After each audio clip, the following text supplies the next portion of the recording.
SBtalk Sports Real Takes Over Fake Debates.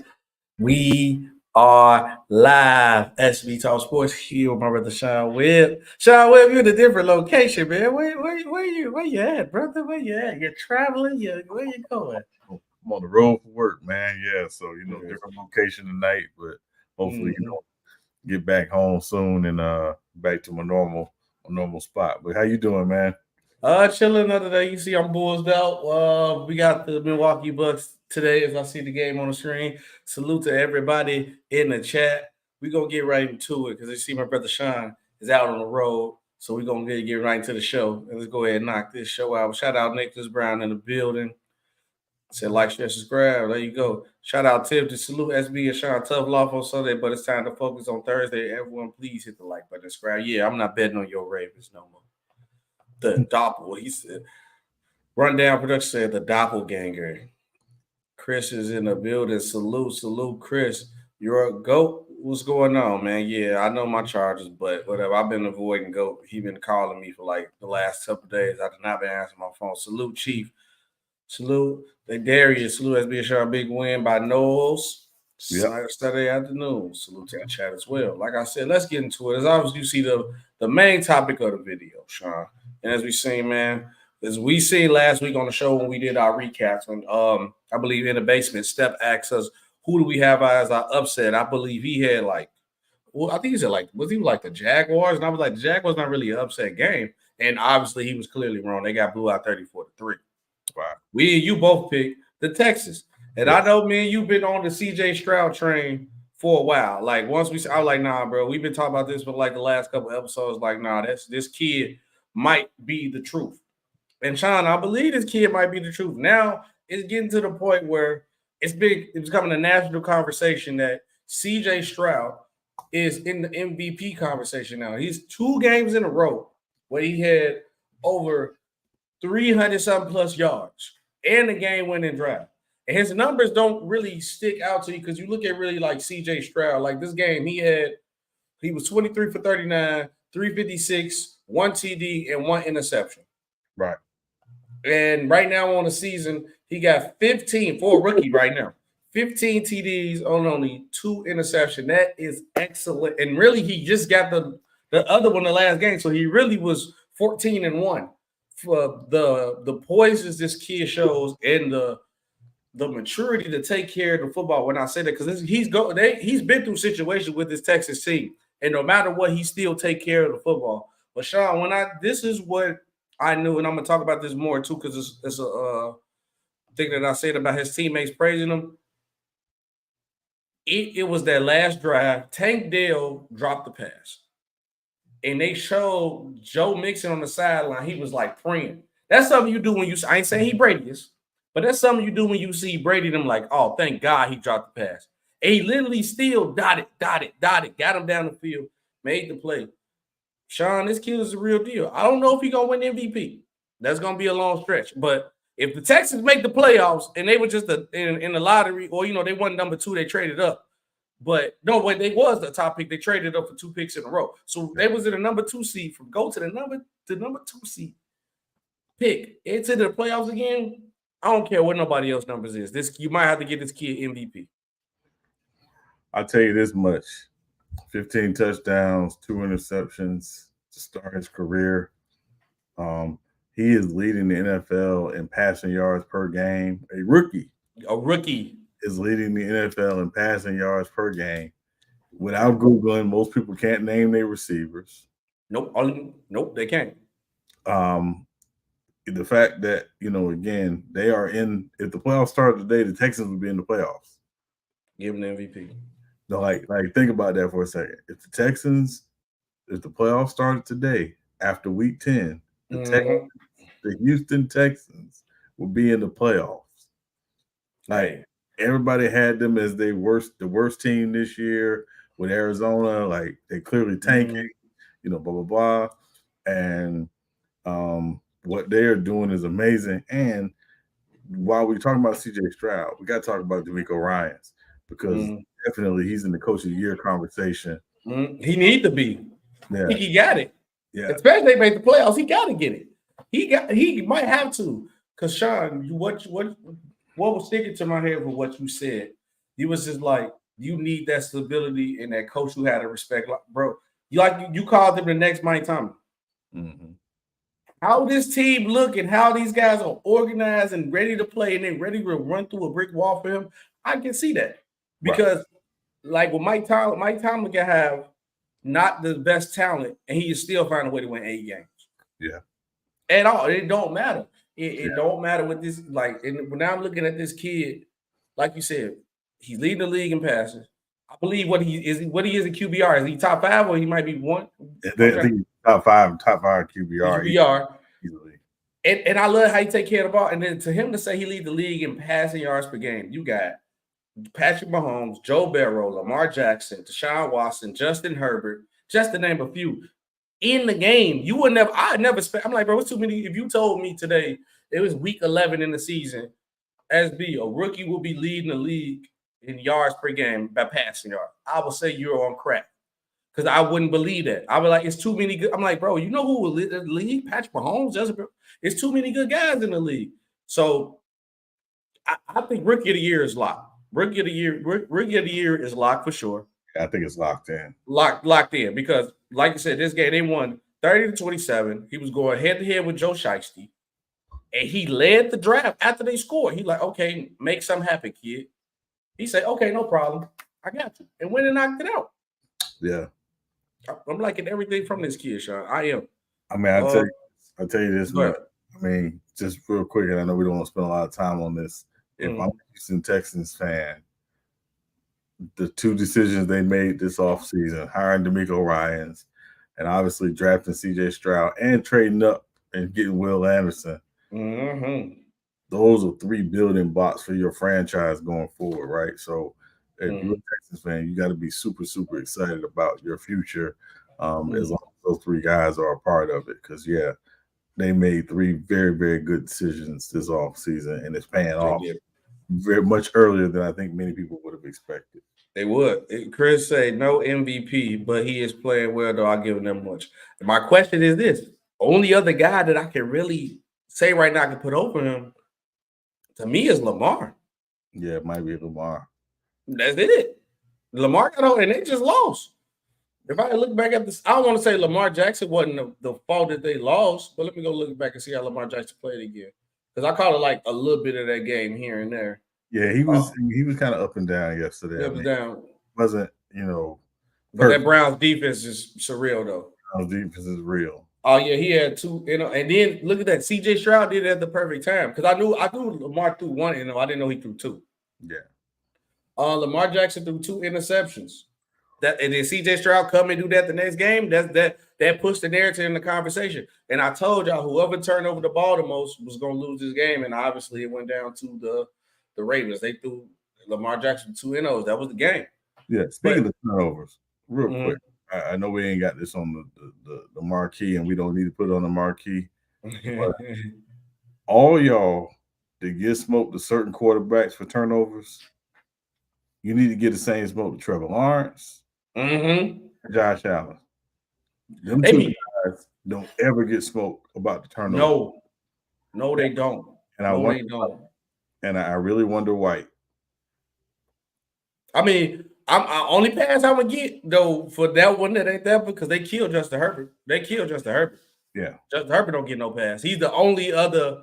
Now everybody else, I agree with you on, but he's the only right person that get cooked like that. He's the only right person that get cooked like that. Besides that, no, I agree. Josh Allen and Trevor Lawrence get passes. Let this would have been Lamar Jackson. Let this have been Justin Herbert. Let this have been Deshaun Watson. Play the 49ers and only score 3 points and play as bad as they did. Or do the turnovers that Josh Allen do. Josh Allen be selling, and nobody talks about this. Nobody talks about how bad Josh Allen be turns out. He do not take care of the ball.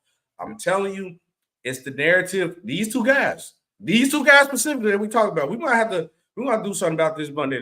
But we gotta talk about them, how they get a pass. We're gonna bring this segment back up. But a little quick thing on it. These 2 guys are living off the hype of one playoff goddamn game, and they get passes for everything. Josh Allen from that overtime game with the Chiefs, and he balled out of his mind. And then Trevor Lawrence with that 20-0 comeback against my Chargers. They living off that, Sean. And that's why they giving the pass off everything they doing. You living off one game in the playoffs that happened last year, and the other guy was like 3 years ago. Yeah. Come on, bro. Let it go. Yeah. But the last thing on the text thing with Mr. CJ Stroud. Sean, the reason why, like you said, you brought up that coach, but the reason why I believe more in CJ Stroud, he is the leader of this team. He showed leadership skills, and he stays so poised, Sean. He stays even keeled. And the team backing him, bro. So now he's playing good. The team is backing him, and he don't show no nervousness. He is that guy. This ain't gonna be no 1 year he in the moment balling out, Sean. He's bringing everything to the table. The team is praising him. They say he don't even waver. Like they feel like that sounds like stuff I heard about Tom Brady. When you have the confidence, when your team believe you that much, that no matter what the situation is, you can get the job done. You can get real far as a quarterback in the NFL. No. And so we go out to see what CJ Stroud do. Absolutely. But speaking of another quarterback that I think is showing bad leadership skills, is the Jets quarterback, Aaron Rodgers.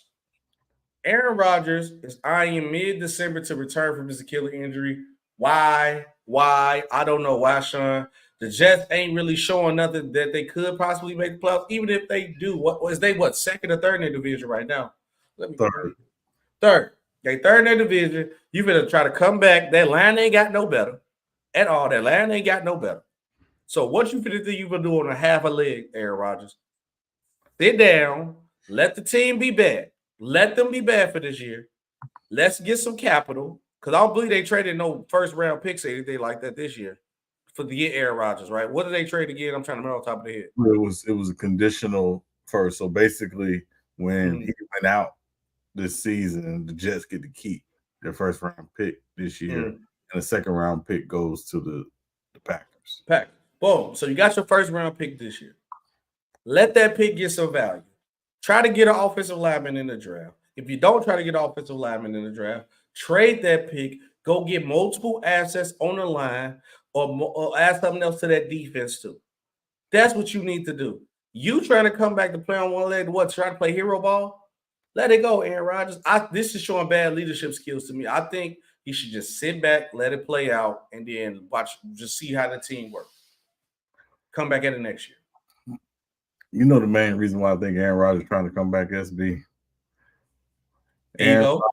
Aaron Rodgers likes to try to prove modern medicine wrong. Remember when he was the main one talking against the COVID vaccine and did some alternative vaccine and blah, blah, blah, and yada, yada, yada. Yeah. Because he got to be thinking he better come back in December. He got to be. Yeah. This, you remember the movie Friday Night Lights? You ever seen that movie? Remember when Booby Gibson had hurt his knees on the sidelines, like y'all want to win, put Booby in. That's what Rodgers doing. Y'all want to win, put AA Rod in. Like it's just no. Even Sean, even if he come back and be 75% Aaron Rodgers, right? They not gonna win. No. So what's the point of? I feel like this is a high risk, very low reward. He just want that Aaron Rodgers, like you said, it's the ego. He want to prove my medicine wrong. Then he want that Aaron Rodgers story of I came back, I brought the Jets there. He want that type of story. It don't work like that, bro. It don't. And I think he's going to set himself up for failure. And if I was the Jets ownership, I would say sit your ass down, wait till next season. Right. And you know what? I might have said Booby Gibson. I'm tired. It's Booby Miles. Booby Miles, yeah. Either way, no grown man should be getting called Booby. That's all I'm Booby. Yeah, that is. We're going to move on. He said Trevor Lawrence is still a question quarterback. IMO. My old head Tennessee started kicking. IMO. Tell me what that mean again. Hell, so is Josh. In my opinion, see, look, I'm going, and it's Josh Allen. Agreed.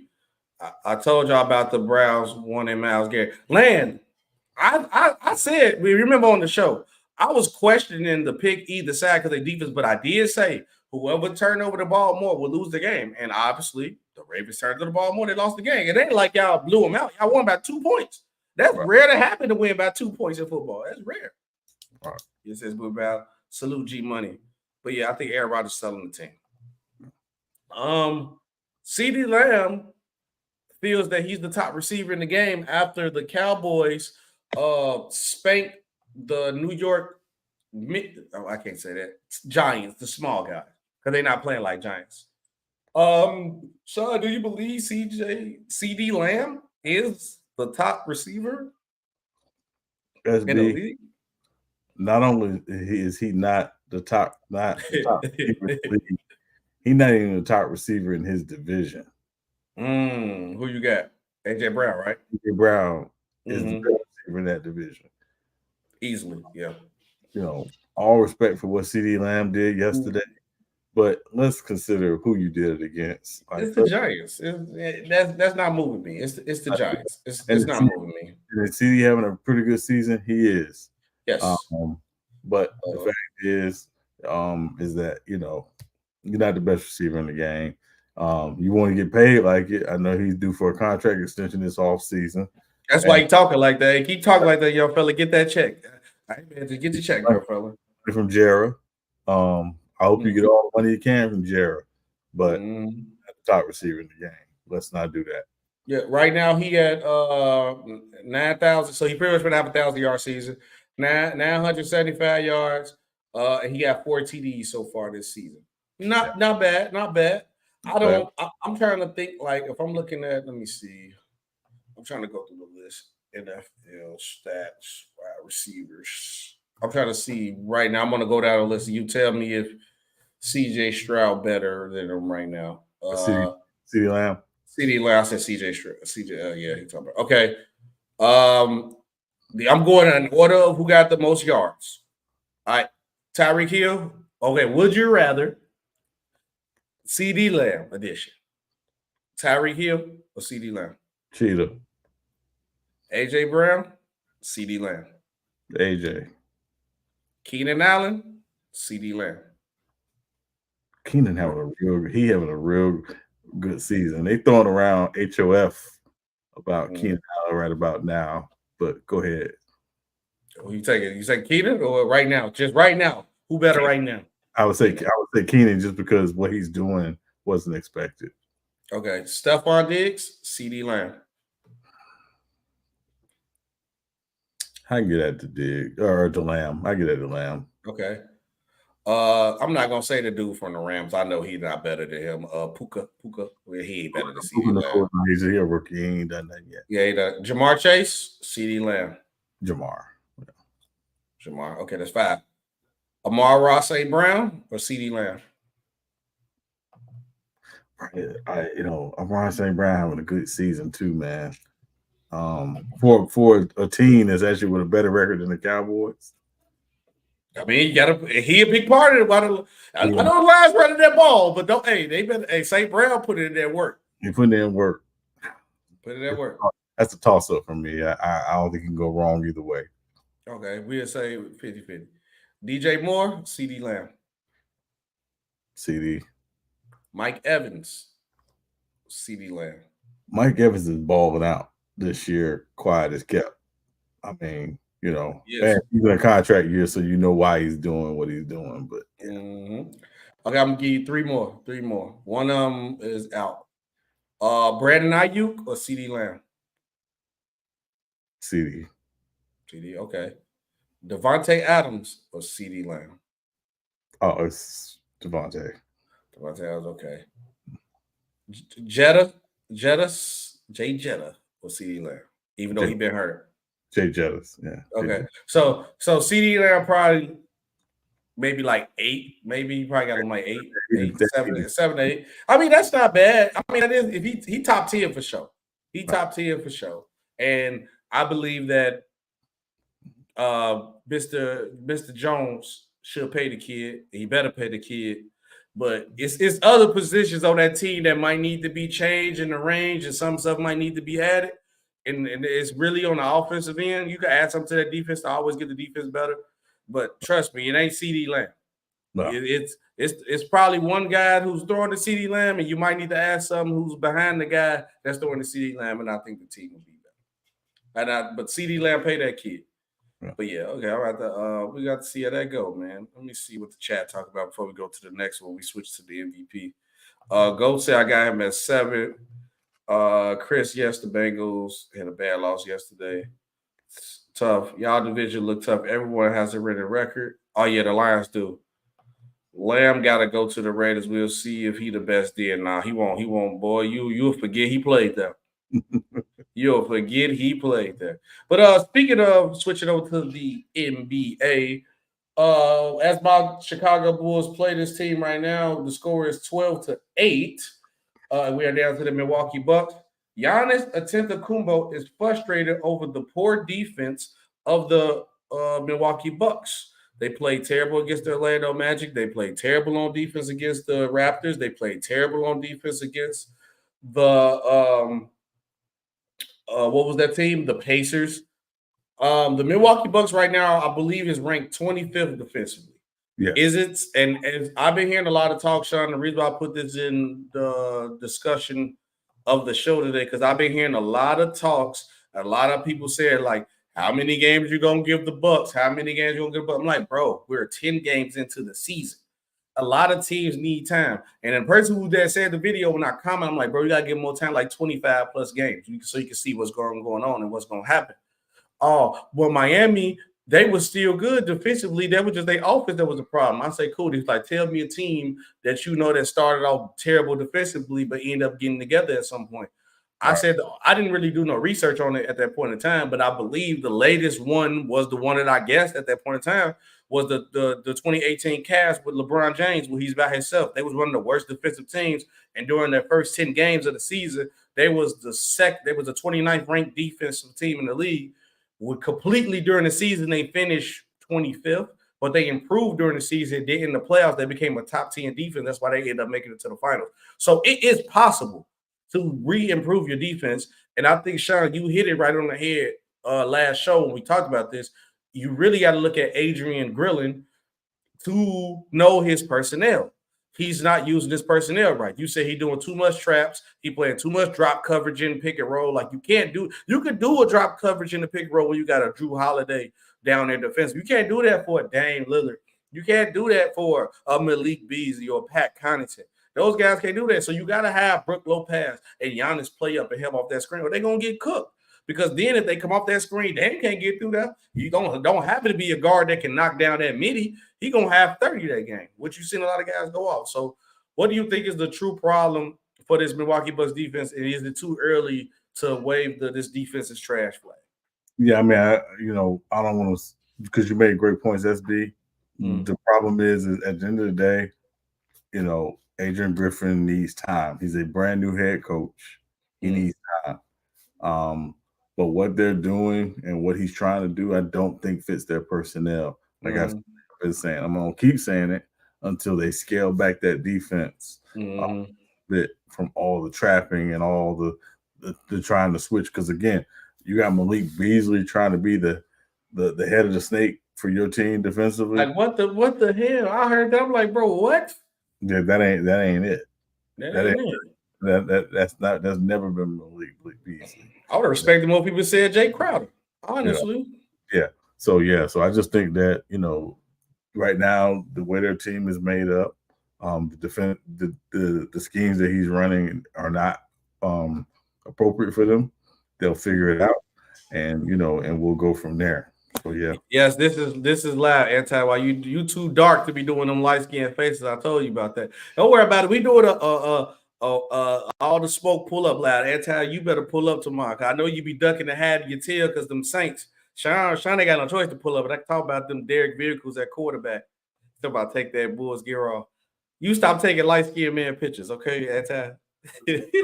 Salute Blue Ball in the chat. Right now, to be honest, outside the Nuggets and the Celtics, every team is a toss-up. Yeah. But I gotta say though, those Sixers are looking pretty doggone good.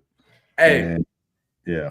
Sure. I've been arguing for Tyrese Halliburton for most improved, but I don't know. Tyrese Maxey might get it just off the strength of the narrative with Harden and how he's playing. And he gonna make. Ooh, did you hear? I know I didn't put this on the show, but you made me think about it now. Did you hear? Doc Rivers' comment about what changed in James Harden?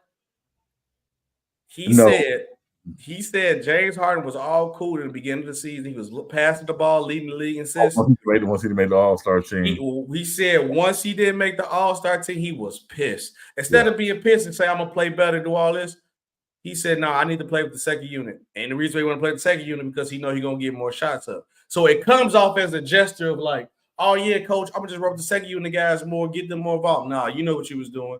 You wanted to run with the second guy so you can shoot all them shots and be on that BS. Salute True to King TV. Yeah, what up, True?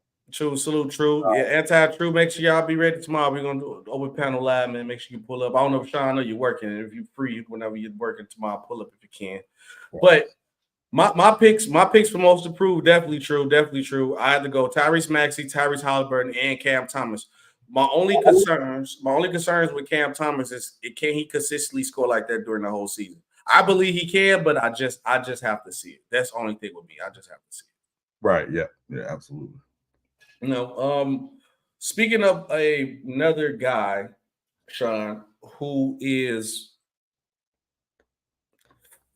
a young guy who I think is ready to take over. Remember, we had that conversation during the show about the scout called him the next Michael Jordan, which is crazy. He's just the next Anthony Edwards. Draymond Green learned the hard way when his kid had a Michael Jordan-esque moment where they was balling against the Warriors. It was a good game. And he talked a little trash, and Anthony Edwards went off. Cooked them. Cooked the team. Yeah. Went off. Sometimes Draymond Green, I know not to poke the bear in certain situations. And I think this year, Anthony Edwards is going to take that next leap, Sean. Right. Yeah. I think he the guy. What you think? I mean, I think it's just a matter of if Cat is willing to get out of the way. Say, hey, listen, this is your team. We're gonna ride as far as you take us. I'm gonna support you, but it's Cat's. It's on Cat ultimately. Right. And Edwards, listen, me, SB always had this thing, and I've said this on other platforms. I believe in the international boost. When a guy goes and plays for Team USA and comes back, and when you're around that type of talent every day for that amount of time, All-Star Weekend is different because All-Star Weekend is just a couple of days. But when you're around Team USA and you realize, hey, not only do I belong here, I might be the best player here. You know, for as much as people talk about, and I'm just use Dream Team 1 as an example, much as people talk about Jordan and Magic and Bird, the best player on the Dream Team was Charles Barkley. Yep.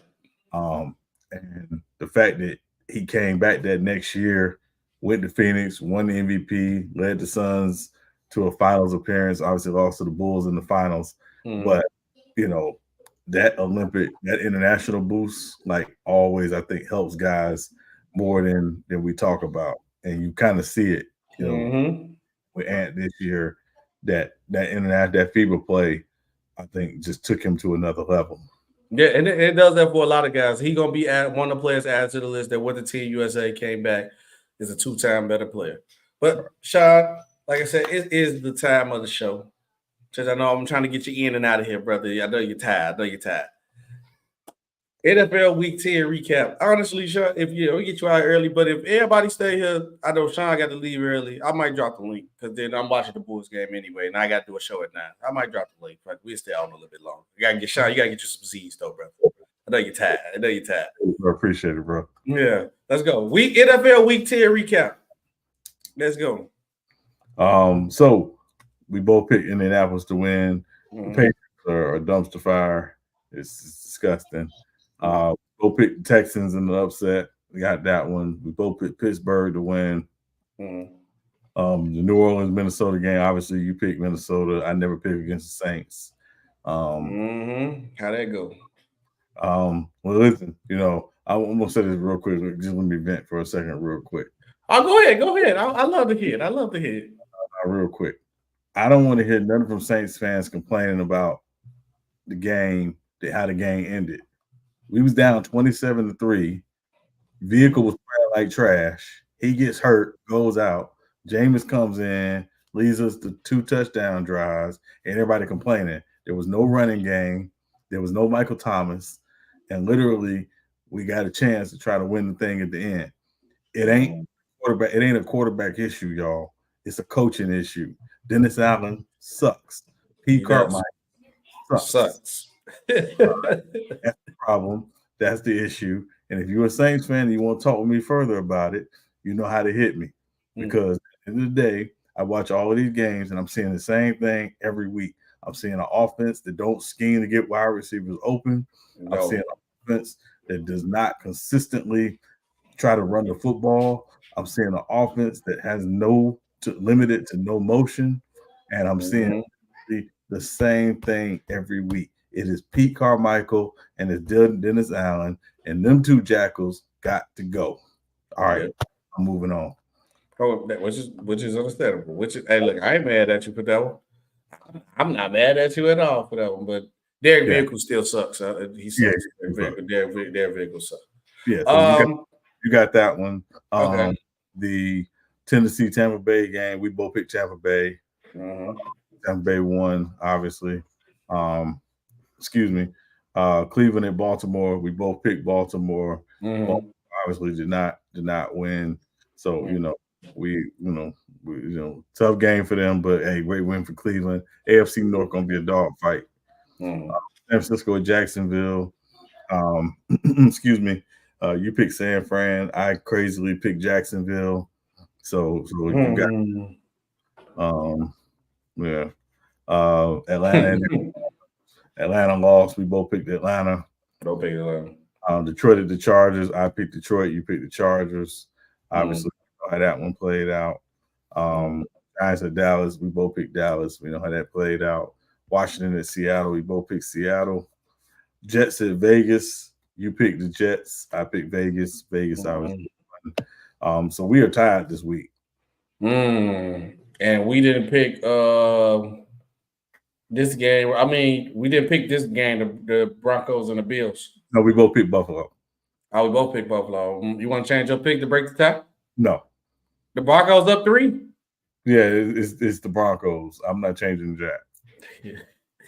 So we go what? So what's the record down here? We So technically, it would be 1-6-2. See, this is crazy. See, this is what I'm talking about. See, I can't get a win for nothing. I can't get a win for nothing. So it's either I'm gonna lose or I'm gonna tie. Which I'm tired of that, man. I'm tired of that, man. Yeah, no, we have week 11's coming up. We got some big games week 11. So okay, yeah, man. But appreciate you guys. Appreciate you too, Sean. That is the show. We're gonna end it a little bit early. Well, I'm gonna open the panel up and then we're gonna do some more talking. I'm gonna let Sean go ahead and get you some ZZ, Sean. Appreciate you, brother, for coming through. Go ahead and get you some sleep, Sean. Appreciate y'all, man. Catch y'all. All right, Sean. All right, brother. Get Sean some Z's out here, man. Yo, what's the word, Tosh? Oh, not much, man. What's good, SB? Just watching Monday Night Raw right now. Oh yeah, I've seen it. I'm thinking about going to Survivor Series, bro. I'm debating on it. Oh yeah, it's in Chicago this year. War Games. I'm debating on it, bro. That's why I said I'm debating on it. I might have to pull up. Yeah, I might have to pull up. I'm thinking about it. I'm thinking about it because you know what's their name coming back though for sure. CM Punk. Yeah, CM Punk. Yeah, because it's in Chicago. Yeah. No, he ain't coming back. It's Randy Orton. Well, he gonna come back. Well, Randy Orton, yeah, for sure. Yeah. He gonna come back. CM Punk might come back now. Yeah. But man, I just wish that, you know what I mean, like things like this, like, you know, just let it be a surprise, man. But you know what I'm saying? But you know what I mean? But like nowadays, you know, like we in the social media era, like, you know, I'm gonna tell you why. I'm gonna tell you why they don't want to do it, because even though Randy won't get booed, the pop won't hit the same because everybody wants CM Punk in Chicago. Yeah, everybody wants CM Punk. You know what I mean? You in Chicago. Yeah, and then but so you don't want Randy, even though Randy gonna come back, get cheered, and he gonna turn heel within probably about like the summertime, like right there WrestleMania. Cody gonna win because him and Cody gonna go. They gonna feud. Yeah, they gonna pull. They gonna have no choice but to feud because the only thing I was wondering though, like, okay, if Randy Orton been out because he had back problems this whole time, right? Mm-hmm. Why the hell y'all putting him in the War Games cage match? Hell no. This first match, the motherfucker gonna be right back out by the shit January. If I was Randy Orton, I definitely would. She just did something regular. Back in Survivor Series. She just did something regular. And Bobby Portis always want to kill against us every time we play Bobby Portis. Every time we play Bobby Portis, he want to kill. Like he want to kill. Oh, who the Bulls playing? We playing the Bucks right now. The Bucks. Yeah, we gotta cook Cameron Payne. He trash. We gotta cook him. Cook Cameron Payne for sure. Because I don't like him. He trash. Dame not back yet. Dame's still out, right? Yeah, I'm pretty sure Dame's still out. Yeah, Dame out. I was seeing tickets on this game. And honestly, the tickets ain't been that crazy for the for Survivor Series. I thought it would have been like way more. Hold on, I'm finna show you. See Geek. Let me see. I'm gonna share my screen. Share. And the crazy part about it is what I learned too, because I guess it's gonna be a SmackDown out here too. And because I was looking at it earlier. See Geek. Let me see.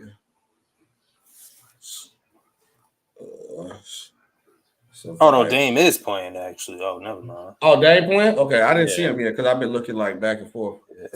Okay, so look, they got the 2-day pass, and they still look at all these seats. They got like seats in the. Did it pop up? Oh, it's a new screen. That's why tough. Okay, hold on, wait. We got to reshare it again. Hold on. Share entire screen. There you go. Boom. Okay. Better. Boom. There you go. Look, bro. They still got all these seats. I ain't gonna lie. They tagged. This a $1,000. They wild. I wouldn't do it. But look, this the 2-day pass. So you go to SmackDown and you go to the Survivor Series. This area right here not that bad though. 409. For 409 each, and that's for SmackDown and Survivor Series. But if you go to like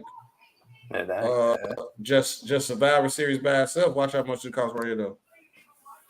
Same seats. So you get that's how they try to get you a deal to go to both. But see, look, wow, it's three. Look, three. It's about 700. It was just three, like 300-400. It's 4 right here. Yeah, look, you want to go, I want to be like in this range because then you can really like see. It's gonna be decent though. I ain't gonna lie, I can't wait. If I don't go, I'm gonna watch it though for sure. But it's gonna be lit out here though. Yeah, for sure. But I just thought about it. I don't think they accustomed for the 2 ring size though, because it's gonna be 2 rings.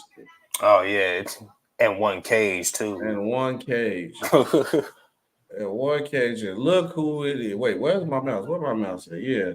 Oh yeah. I've been waiting on you. Yeah. I've been waiting on you. Yeah. You be ducking that smoke. Yeah. You popped up on my page last week talking before the game started, bro. You got manhandled by a team that didn't have not 1 but 2 starters, bro. And I ain't see you since. And you've been ducking and talking about, I've been out of town, I've been in a hotel. You've been lying. You see me in a hotel though. You was in the hotel before that game. Stop it, bro. I don't want to hear that. I'm here. Yeah, you was, man. But I ain't even come here for all of that, man. Shout out to your stream. Shout out, Lee. What's going on? The CJ Stroud thing. It's looking as real as it gets, man. Right now. Oh yeah, he's starting to break that curve. Now I will pump the brakes for a little bit because I'm one of them people, bro, that believe the NFL season really starts when Thanksgiving starts, bro. Like I'm one of those people. However, I will admit that even with the mid all around play from the quarterback position this year, bro, like CJ Stroud has been Listen, he's been very, very, very excellent. And he's getting better as the weeks go along. Like he's getting into his stride now. That's the crazy part. He definitely is. It's going to be interesting to see how this season finishes for him. I'm one of them people to believe that whatever quarterback that they drafted, they was going to move up in the standings anyway because the division was terrible. But CJ Stroud is just proven. CJ Stroud to me is just proven that he is leaps and bounds the better quarterback thrower and the better quarterback persistent player at that position than Bryce Young and the guy kid from Indianapolis. I forgot his name. Anthony Richardson. That man can't stay healthy though. He So but CJ Stroud is definitely making a strong case. The offensive rookie of the year is a runaway. He got that in the bag. That's a bag. I just came off a page. My man Brandon from the block from PC. He was a lot of people was over there saying that it may be a possible MVP discussion. I think it is at this point because, like you said, a lot of it's one first thing first. It's a quarterback award, and the only other guy I can really put ahead of him is Lamar Jackson. You know something, bro? Like you know that when you said it was a quarterback award, I would agree with you. But off the strength of this year, and the mid-play overall that we've seen at the quarterback position, we've seen damn near every quarterback struggle this season. Yeah, now big time quarterback struggle. Like we done seen them struggle in spurts, like where it's where some of them look almost unrecognizable in some games and a lot of games in the season, bro. So when I look at the scale, when I look at what CMC has done, when I look at what Tyreek Hill has done. Obviously, but listen, the media still probably wants to keep it. The NFL probably still wants to keep it a quarterback award. However, I will not be surprised if it does not go to a quarterback this year, but I don't think y'all should be neither. So I wouldn't be mad if a quarterback don't get it. Who would you give it to? Myles Garrett or something? Myles Garrett? I think Myles Garrett is in the running. Obviously, TJ Watt is incredible. TJ Watt too. TJ Watt is he's about to write his name in the history books with the likes of names like Reggie White. God rest his soul, man. Very good guy, by the way, man. I think MVP race line of Tyreek Hill. If let's Tyreek Hill to me, bro, like it's proven that no matter the quarterback, no matter the system, bro. Listen, I'ma still go off. That's all it is to it, bro. Like CMC. I think. Listen, he's holding that offense afloat. That the defense kind of really gave them more life than ever yesterday in that Jaguars game, but they definitely ran away with it. They needed to end the bleeding from that losing streak that they had. But CMC and Tyreek Hill, I think Myles Garrett will probably finish maybe a top 5 on that list. If everything continues, because the Browns still got the top defense, yeah, man, I won't be surprised because the way I think Lamar, like what happened to Lamar yesterday, I feel like the media was waiting for that. Oh yeah, I feel like the media was waiting for that, man. Like it's kind of a damn shame because Deshaun Watson, basically in the fourth quarter, he basically showed, when it's time to be, bro, I could be him. I could be him. Right. You know what I'm saying? So I mean, even with the year that they had, so I mean, who knows, man? I mean, but if I had it to give to somebody, would I put Lamar and CJ Stroud over Tyreek and CMC? Not right now. Yeah, because I just looked at like the last little MVP, but it was about a betting odds. They still got Mahomes is the favorite to win it, and honestly, they got Patrick. I'm gonna say if you got Tyreek Hill, which I doubt they probably give it to him, which you could. They got him at a plus 5,000. So if you bet $10 for him to win MVP, you'll win 500. 500, yeah. Which is crazy for him to still be that low because he actually having a good year. I might mess around and put that $10 up, man. I ain't gonna lie to you, bro. I mean, you might have to because I might mess around and put the 10 bones up, man. Listen, I could use some of that, man. I fix everything. I have my stream looking like yours and Lamont out this bug. I ain't gonna lie to you, bro. For real. Everybody know I'm on the phone, but like realistically, bro, like it's hard for me. Like obviously, bro, I hold the NFL season to a standard where, all right, Thanksgiving and going forward, all right, we're gonna see who could finish strong and who was just messing around and having a good first half of the season and who was on that Russell Wilson shit, because everybody know how I feel about that burger. So like, I mean, yeah.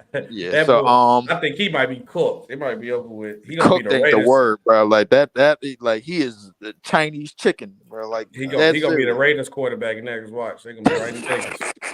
You know, have out that Sierra, man. Like Russell Wilson, go change, man. He about to be a German quarterback. That's what he about to be, bro. Play for the CFL. Nah, he ain't that bad, but might be though. But and then being my co-host was talking about this, like, which is crazy.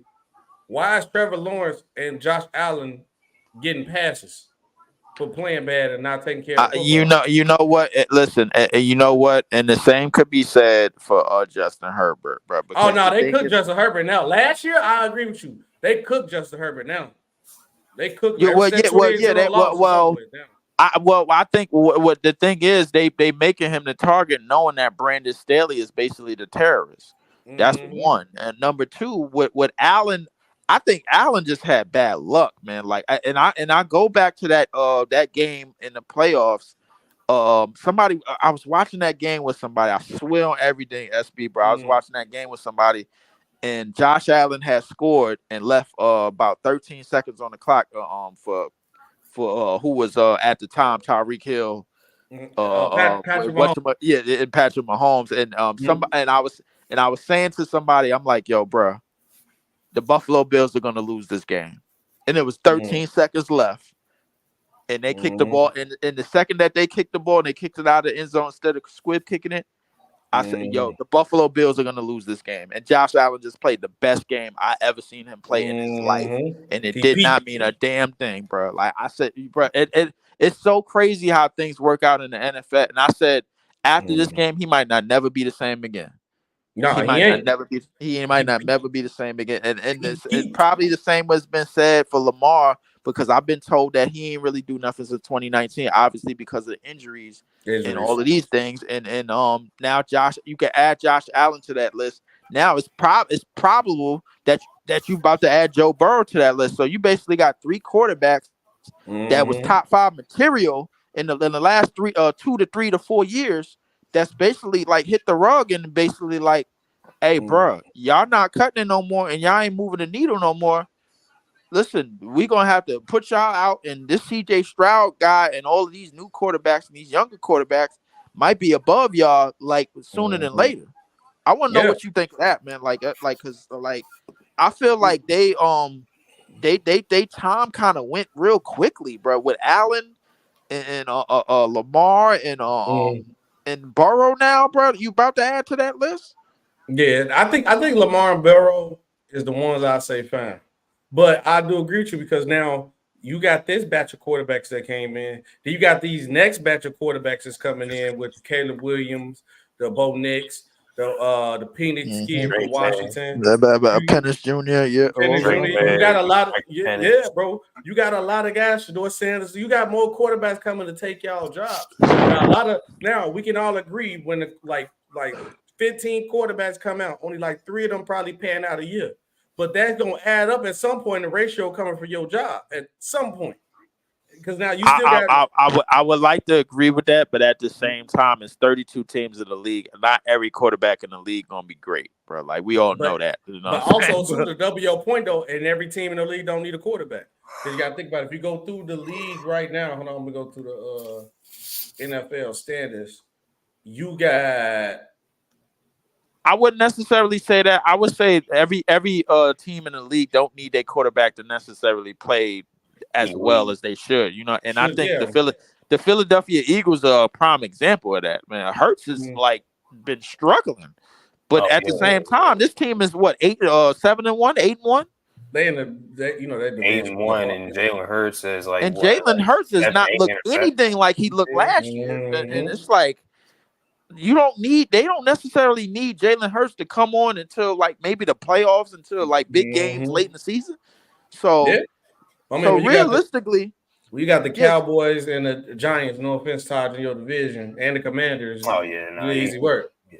Oh man, not Dakota, man. Please, not him. Not Dakota. Dakota trash. That's their only competition in their division. The Commanders just tank their defense, and the Giants is the Giants. No offense again, Todd. I don't know. I don't know what the Commanders was trying to do, bro. Like because they basically just gave all the diamonds away, bro. For they Doritos. gave up Montez Sweater for a second, and then gave up Chase Young for a third. They gave up. They basically gave up. They top two defenders basically for some kibbles and bits, bro. I don't know what they did, bro, but they must have owed somebody money or something. Bro. Like that reparations man from the Indians must have came through something, man. Like, it had to come in. That's probably why they was like, dang man, we can't. It was like, dang man, we can't afford to keep these niggas. Let's make the team trash, you know.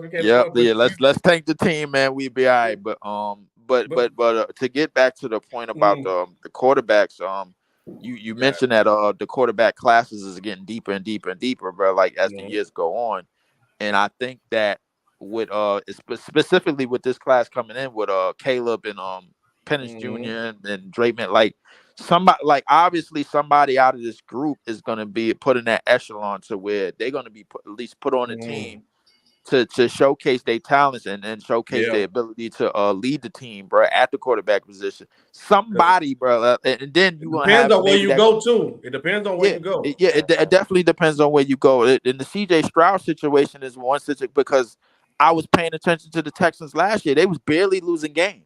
They were in a lot of those games that they were losing. They just needed a quarterback, and CJ Stroud just fell in their lap. And it was like, okay, all right, let's do it. Off to the races. The division ain't good at all. The Jaguars is mid. The Colts is mid. Derrick Henry is the last of the Mohegans at the running back, man, in terms of what he can do. And they're mid, so they terrible. You being nice calling them mid. They terrible.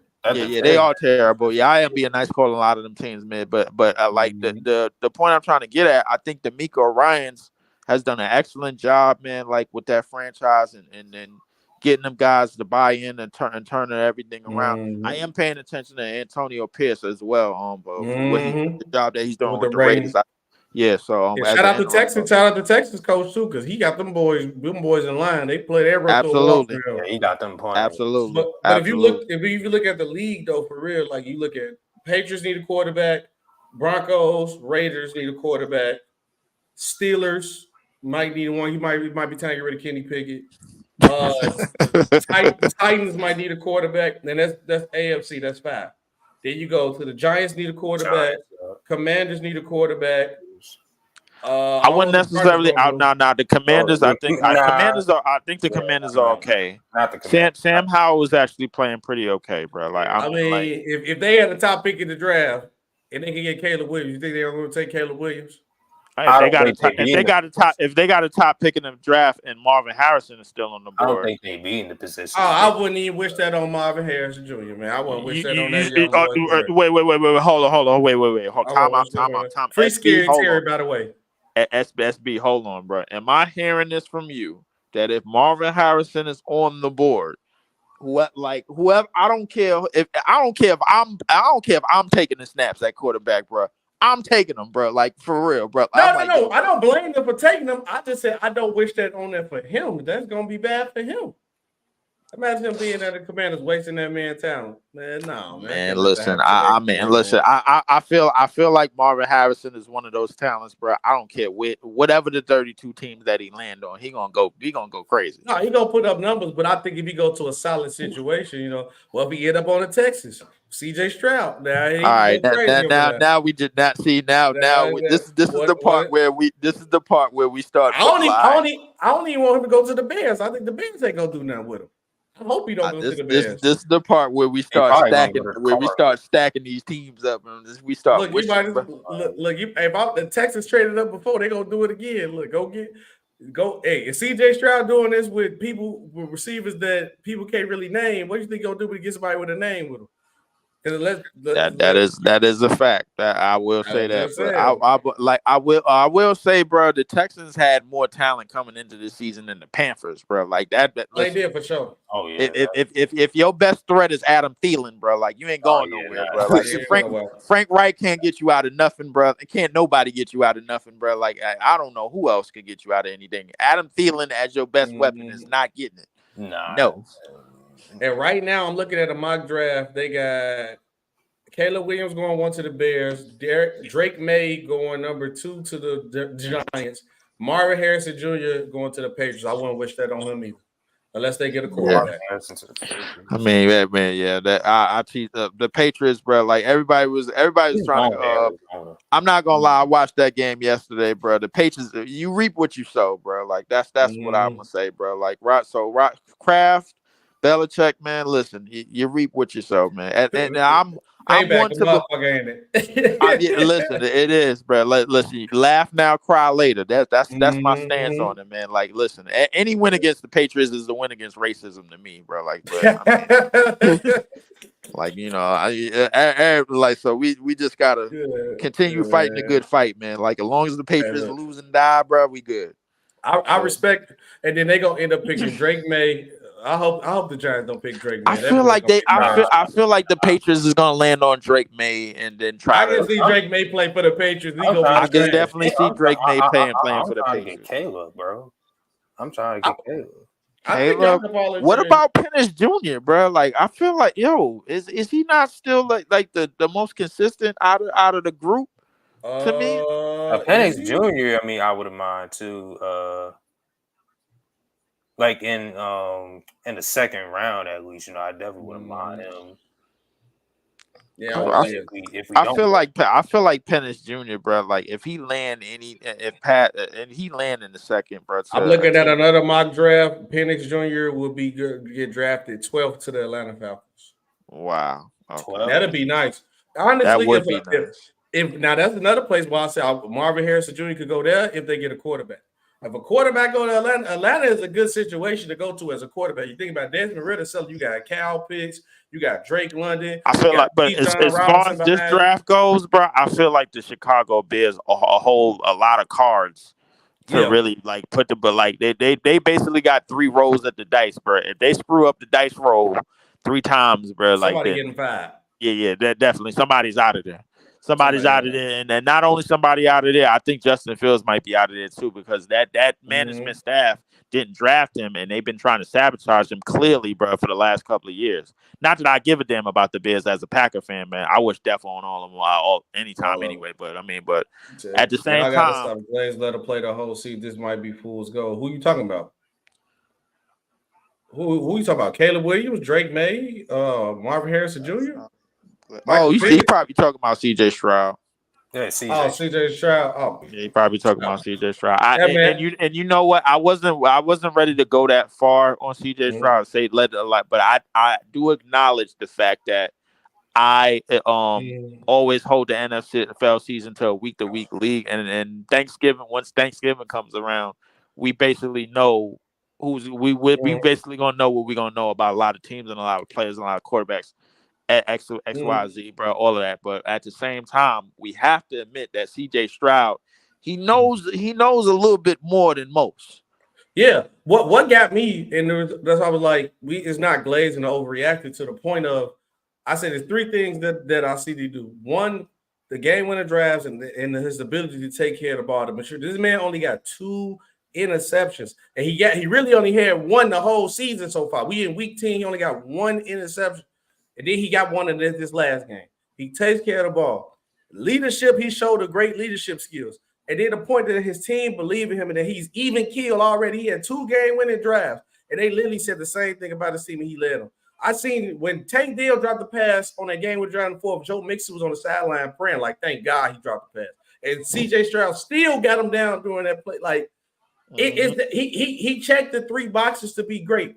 He take care of the ball. He got the locker room that the boys believe in him, and he got great leadership skills, bro. That is true. He got all of those intangibles, bro. Like as a quarterback that you need to have, but at the same time, as a rookie, do you or do I feel like there's a bad game coming.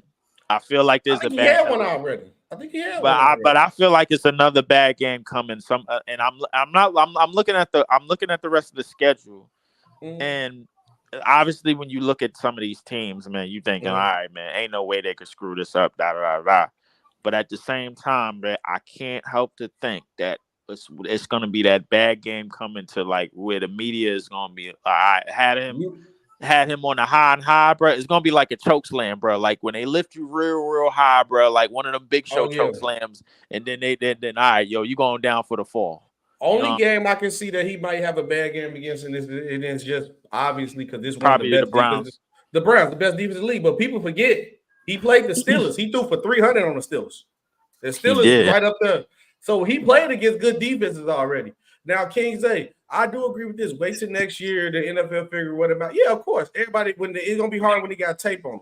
But right now, he gonna do his thing. And it said how many Ohio State quarterbacks fan out? None. But he the one. He might be. Yeah, I ain't gonna lie. As an Ohio State quarterback, bro, like, listen, he definitely has the best chance to be the exception, but at the same time, it is Ohio State, so like we got to see how the rest of this shit pan out. But like, right now, he hot right now though. Right, right now he definitely hot, for sure, bro. Like, I mean, it's gonna be interesting to see how the rest of the season pans out. I will say the Texans as a team starting to gel around him and starting to rally around him and everything. And D'Amico, shout out to D'Amico Ryans, man. Like I think he's doing a great job over there, man. Along with a lot of other guys I wanted to name. I did name Antonio Pierce.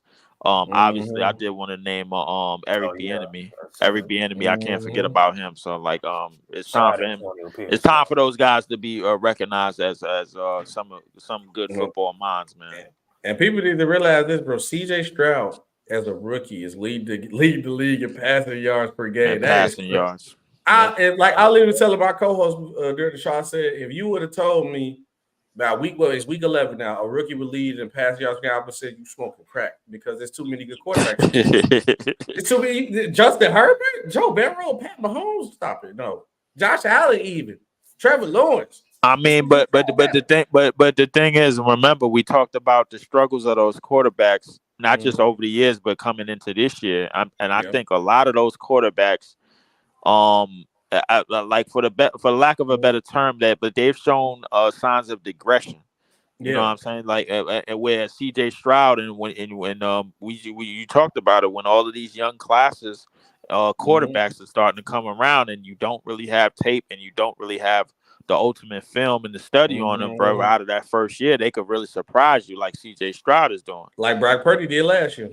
Yeah, like Brock Purdy did last year. But now we figuring out he can't stretch the field worth of shit, man. And now everybody's starting to figure him out. You know what I'm saying? So, but at the same time, I think it's going to be interesting to see how teams try to figure him out for the rest of the season, because Thanksgiving is about next week. And that's pretty much when the NFL, the nitty gritty of the NFL season really starts. Yeah, because now every game gonna matter more. But the reason why people gotta understand, the reason why the CJ Stroud noise is getting higher is because his team had the second pick last year, and it's the possibility they can make the playoffs because their division so damn weak, and the Jaguars ain't been showing up.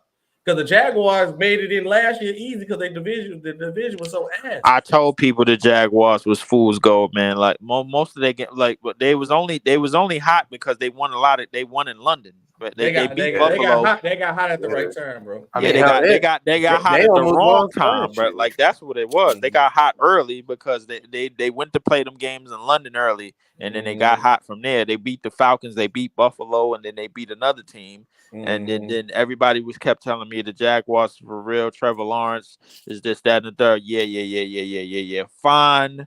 You want to keep telling me that, man? Let me believe in Santa Claus if I wanted to, bro. The fact of the matter is, bro. Like, listen, everything is gonna start showing, bro. After week 10, after week 9, week 10.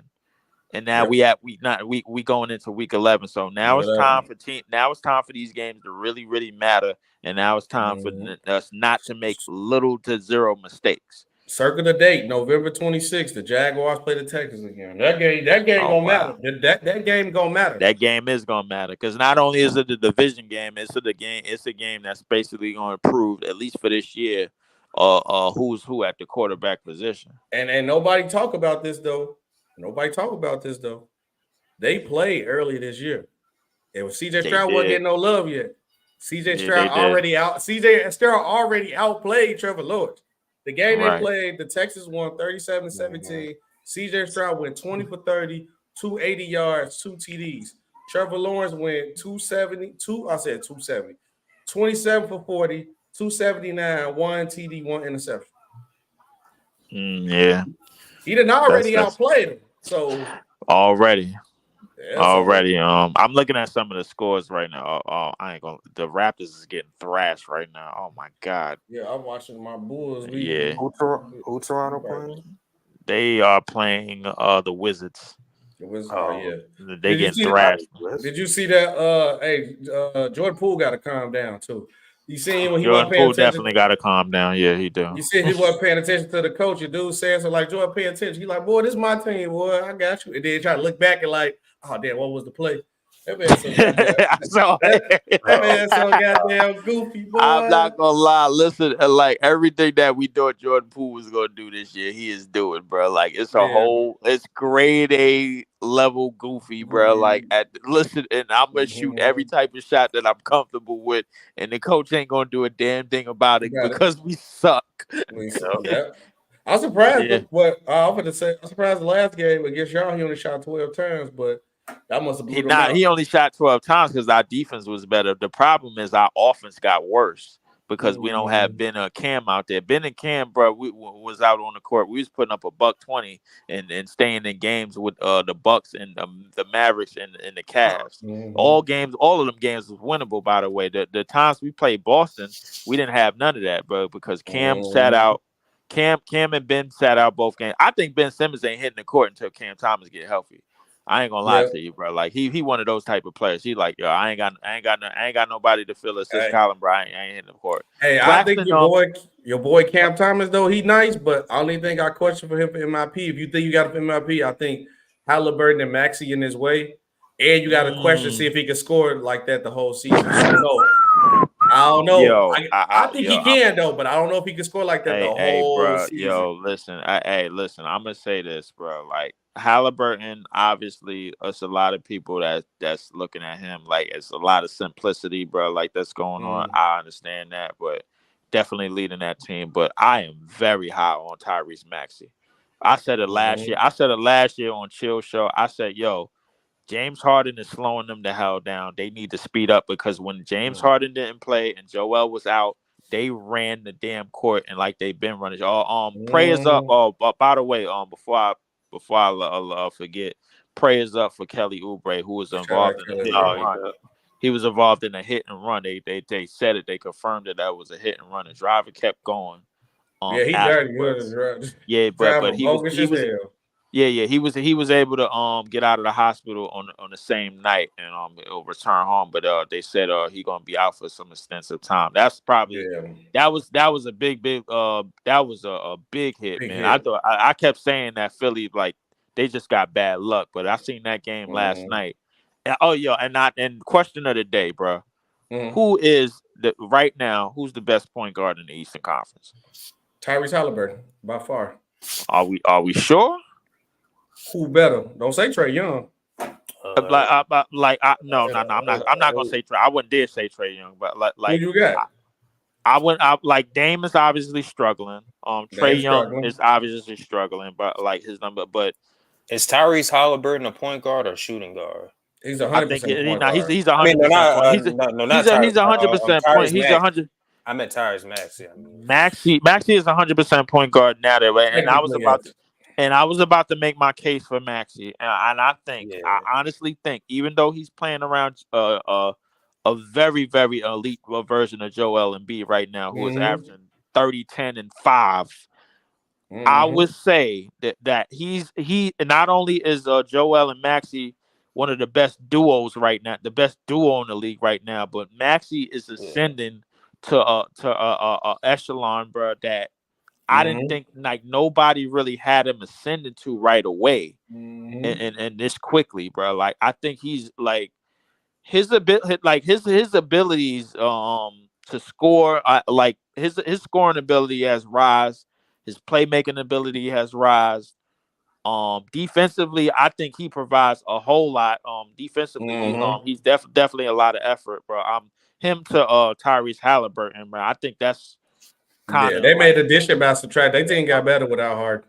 Yeah, definitely by far. And I think Tyrese Maxey getting a bulk of the touches is a testament to that. However, think about it. He averaged 20. He averaged 20 points as a second option. 23, and he had 3 rebounds, 3 assists. Well, four assists. Shot 48% from the field, 43% from the 3. But yeah, he gave you that as a third option. Right. So imagine him as the second option. He giving you that's what I was about to get at. And the thing is, I feel as if, bro, like, yo, 29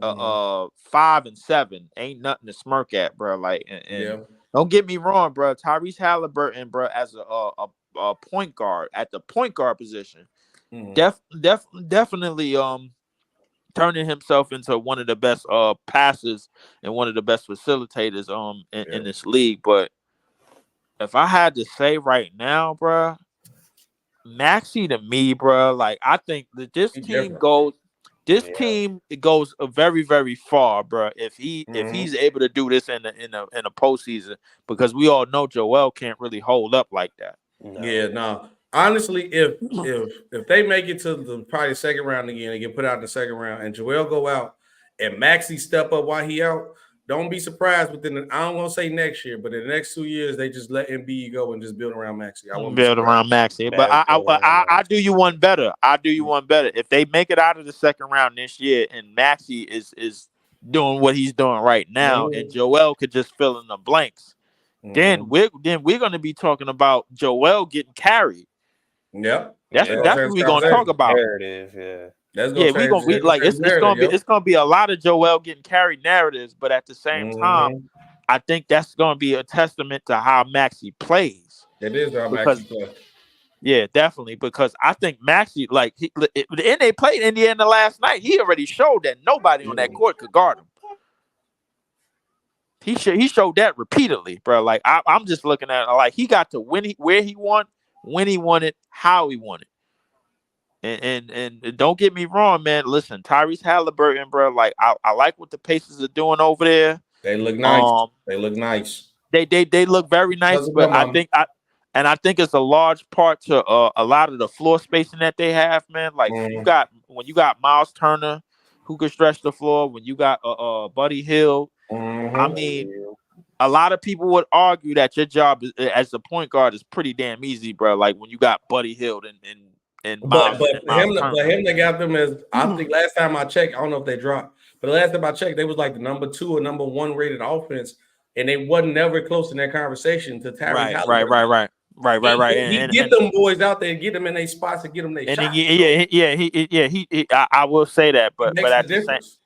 But he definitely does make the difference. But a lot of people would argue you're gonna get this the rest of the season, SB. I'm just warning you. Yeah, you're gonna get a lot of I like to call it the legend of what arguments, bro. Like where it's like, all right, so you're gonna get a lot of those Stockton simple passes type shit. You're gonna get a lot of that. So like all I'm saying is prepare for that, because the thing that moves a lot of people is the pass. If you ain't making the passes that Joker or Luka is making, bro, like they don't really hold you to high regard as, like, a lot of these spaces don't hold you to high regard as a playmaker. But you know, Tyrese Halliburton shooting 50, 40, 90 right now too. Yes, he is. He definitely is. They love that 50, 40, 90. They do love the efficiency ratings, man. Like they definitely do love that. And offer 23, 24 points off of less free throws and less shots than a lot of point guards at the position. But it's gonna be interesting to see. Point guards do more. Yeah, and last year, you would argue that the Pacers basically dropped because of the injury that he had. You know what I'm saying? So because remember they was playing, they was rolling when he was in the lineup. They was rolling. So like, but I think here's the thing. I think that like the pressure that's put on him, bro, as basically the lead guard, not only the lead guard, the lead facilitator, but the lead go-to guy all in one. It's almost the same as Luka in Dallas, because Luka in Dallas is responsible for almost everything that they do. Everything, Everything that they do. But the difference is they got Kyrie, they got Kyrie as some type of safety net. I don't know who's the safety net on Indiana. Ain't no. Who you gonna go to? Is it? I mean, you could say what? Bruce Brown, maybe. I get as a safety net. As the safety net when there's no Tyrese Halliburton on the court, bro. Like, what does that offense look like? I could look it up right now and tell you what they. Yeah, do that. But yeah, the dog, he leading in points and assists. Is he leading in? Probably not, because he got what's the name? Is it 3-point percentage he leading in? No, it's somebody got Jalen Smith. It probably might be Buddy. It's not Buddy. For some, they trying to get rid of Buddy. For some reason, I don't know why they trying to do that. I don't know. Yeah, I've been hearing that like they be on and off playing Buddy Hield. So I think Ben Mathurin, bro, probably got because Ben Mathurin nice too. Ben Mathurin been shooting very well. I like the fact like they got Obi Toppin and they running him a whole lot better than the Knicks. They got because they put him in the lob spot and the dunker spot, and he's basically getting a lot of easy baskets. But the thing about shout out to coach what's coach the team. He's the coach Dallas. I forgot his name, but I think that's a large testament to him, and because he ran a free flow offense when they won the championship in Dallas with Dirk. So a lot of what you're seeing realistically from the Pacers is really like kind of free flow, but they really only got one person to make the plays for them, bro. Like, which is not necessarily a good thing. Good thing, because people gonna change in the playoffs. They're gonna send different blitz. They're gonna double team. Yeah. All right, you ain't gonna beat us, but exactly they're gonna have to beat us. And the thing, they just showed us one game he didn't play when they got blew out by the Celtics. Yeah, and to talk about our team we basically got two different teams. We got a team when Ben Simmons and Cam Thomas is not on the court, where we struggle offensively, and when Claxton's on the court, bro, like we a plus in defense and rebounding, because we out rebounding the hell out of Washington yesterday. So obviously with Claxton, Day'Ron Sharp getting switching in and out of minutes, man, we got bigs now. I wanted us to sign Kai Jones, but that came and went. But yeah, you don't want to bring no loose candidates, because the problem with the Nets, y'all not gonna take no chance on nobody who a loose cannon after all the Kyrie and Harden stuff. But everybody said that. But I think the whole reason why he did what he did, because he wanted out of Charlotte. I don't really think that don't get me wrong. That's basically somewhat similar to like James Harden, obviously, like you just just pulling fits. But at the same time, I think as a young if that's your only case. Like as a young player, bro, like, yo, you did X, Y, Z to get out of Charlotte. I don't think you should be necessarily ridiculed for that. But at the same time, I see why you would be, because players in the past basically did the same thing. And like all right, yo, this is not going to work, whatever. This is not going to work, da-da-da-da-da. So we need to get rid of this player, da-da-da-da-da-da. So, but at the same time, Claxton is trying to get paid this year, so he needs he gonna get paid. Yeah. But the thing is, I think like his ability, like I think the ceiling for him is basically all first team, all defense, some type of all defense. I don't know them Thompson twins and them rookies coming in playing defense. Right. But I think the ceiling for him is some type of defensive nod. He wanted to go for defensive player of the year. That's basically a stretch. Obviously, because somebody on that Minnesota team is winning defensive player of the year. Because that we talking about the best defense in the league right now, and it ain't even close. They are holding teams to exactly about 100 almost. And I seen what they did. They basically dissected the Golden Fake Warriors last night. They tried their little antics, man, and tried to use Draymond to get Buddy out of the game. Try to use Chris Paul to do his little flopping routine and trip players and all of that. It did not work. Anthony Edwards literally closed that game, we need to really start having a conversation about Anthony Edwards needs to be taken very, very seriously. He gonna make you take him serious. That's all it is. I think now we get to the point like, all right, if you want to keep counting on the team, keep counting on the team. But everything you do from this day forward, today, because the Timberwolves take a long time to realize everything. Build everything to Anthony Edwards' play style. Build the team. It's possible, Lou. It's possible. But the thing is, I think they speeding it up because, defensively, they got to be taken seriously. Jaden McDaniels is like that. And Rudy Gobert still a problem in the paint. Absolutely. But I think, I think the real plus for their defense is the fact that they could get defense out of Anthony Edwards because he's becoming an elite two-way player. And Jaden McDaniels is like that. I don't give a damn what nobody says. Yeah. He is like that, bro. Like we talk about somebody that's all world on defense, bro. He is it. And you got Conley as your veteran, kind of running the show and basically holding court. And I thought last year for the Utah Jazz, he was doing great until he, obviously to the injuries piled until he got traded. That's one of the reasons why I believed in that team. But this Minnesota team and Anthony Edwards needs to be taken seriously. Obviously, the common denominator is probably going to be Cat. Because it's going to be what you could get out of him each and every night when he's not doing XYZ. So, and I think Cat won't have a problem being a number 2 because he ain't really got that bravado ego to him. So he don't fall back. Ant-Man, but Ant-Man a different breed, bro. I'm trying to tell you, he's gonna be one of the ones next up. We say Ja has lost his golden ticket. This was gonna happen, right? Ja gonna come back. And he gonna be busting everybody's ass when he come back. The only problem is that when he come back, the Grizzlies is gonna be like 20-something games under 500. He gonna get Ja gonna get them back in the playoff spot. The problem is when he do have bad games, people gonna over exaggerate it because he in trouble. That's it. That's the only thing it is. Basically, bro. I think the most ass when they come back. I think the most important thing for Ja Morant is basically to stay focused, to keep his focus and then stay the course, man. Like if he able to keep it, because when he is motivated, bro, we talking about somebody that basically gets disrespected, bro. Like as a top player in this league, I think it's so hard. You know what, SB, bro? It's so hard to crack the top 5 in this league right now because first off, 4 out of the 5 players in the top 5 are not from here. 4 out of the top 5 players are not from here. We talking about Luka, Joker, Giannis, Joel. Luka right out the top 5 for me, but you maybe. You said Luka. Yo, you gotta explain this. You got to explain. I'll save it for the smoke tomorrow. I'll save it tomorrow. Man. All right. Cool. But I might be putting him in my top 5 though. But he might be at 5. He balled. Me personally, I got him at top 3. I respect it though. I got him at top 3, and I got Joel at 4, and I got Curry at 5.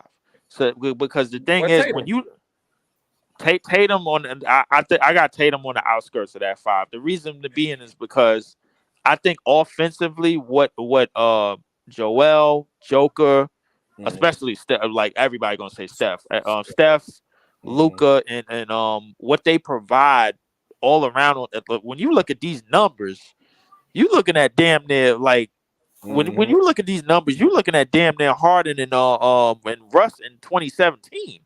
Are we seeing this, bro? Yo, you got 3 dudes damn near averaging 30, 10, and 5. Yeah. Like, are we serious? Like, like this like this some 80s shit. this is the 80s. This is some 60s shit. Like, like, yo, bro, like, are we watching Wilt and Elgin Bell in these? I'm like, what the hell is going on? That we got 3 dudes averaging 30, 10, and 5, like in they sleep. And they sleep easily. Sleep. And don't get me wrong. I'm not saying I want to go to like the 2000s where 27 was the highest point in the league, or you know, like if you was averaging 27 back then, you was goated. I ain't gonna lie to you. You was a dog. But that's what I'm saying. It gotta be something has to be said about what's going on in the league. Like everybody is playing great, but come on, these stats is like a little bit. These stats is and I feel you, bro, because when you see when you see 33, 9, and 9 for somebody that they can only play on the ball, automatically automatically the first person you think of, bro, when you like without even thinking about it, is probably Harden or Houston. Harden. Mm-hmm. Yeah, But then you actually look at this shit, and then there's somebody on Dallas. But when you see 30, 10, and 5, you can't even think to yourself, bro. Like, yo, like was Shaq and Olajuwon and Akeem and Ewan and David Rock, was they doing this in 95 and 94, 95 and 90? Yeah. I don't know. We gotta go with something gotta be said, bro. Only problem is what is 4, 5, 6 people doing right now? It was only 2 people doing at a certain point in time. I ain't never seen a league like this. Yeah, now it's 4, 5, 6 of them. Bro, hold on. I'm gonna go to the NBA league leaders, bro. I'm gonna go down this bro. This shit. I was looking at this shit earlier. I was like, bro, this shit it was like I'm playing a 2K season or something. It's like for real. It looked like you just simulated the 2K season. This is what popped up. Okay, right. Oh, no, wait, no, I won't season. It's the season. Where the average is at right now? Top 5 scores is Luka with 30. Manager, this 10 games in, but this gonna be like this the whole season. That's the crazy part about it. We see it, you should be like a 10-game stretch or something. But Luka with 32, Embiid with 32, Curry with 30, and Durant averaging 30. Then Jokic at 29.8, but he pretty much averaging 30. Then you got the rebounds. Joker at 13, Sabonis at 12, Gobert at 12, DeAndre Ayton at 12, and Anthony Davis is in. But this is a lot. This is something that tells a lot about how people getting their buckets and scoring. Though it's more ISO. Than people you know what the crazy thing about this, bro? Giannis is actually having a down year. And that's 29, 9, and 4. And his down year, right? That's his down year. This is crazy for you to tell me that somebody averaging 29 and double-digit rebounds. High assists is having a down year with 29. It's crazy. Make no sense. It don't. And to get to the MVP, I guess we will lead to the MVP ladder when we talk about these numbers. I think obviously, it's going to come down to Joel and Joker for the 4th year in a row. You don't think Luke in that conversation? I think Luke is in that conversation. I think Luke is in that conversation now. I think Tatum may get the he may get the winning nod, but I think I don't like the thing about Boston. I think their bench is going to get exposed sooner or later. Oh yeah, their bench is going to get exposed sooner or later, man. It's only right now they on borrowed time, and I think this it's good that they had the start that they had, but their bench is going to get exposed later, and then that's going to cause Drew to overexert, and that's going to cause Porzingis to overexert. The only way they going to expose somebody get hurt though is when somebody get hurt. Exactly. Hopefully nobody get hurt. But Tatum numbers are obviously good. He averaged 27.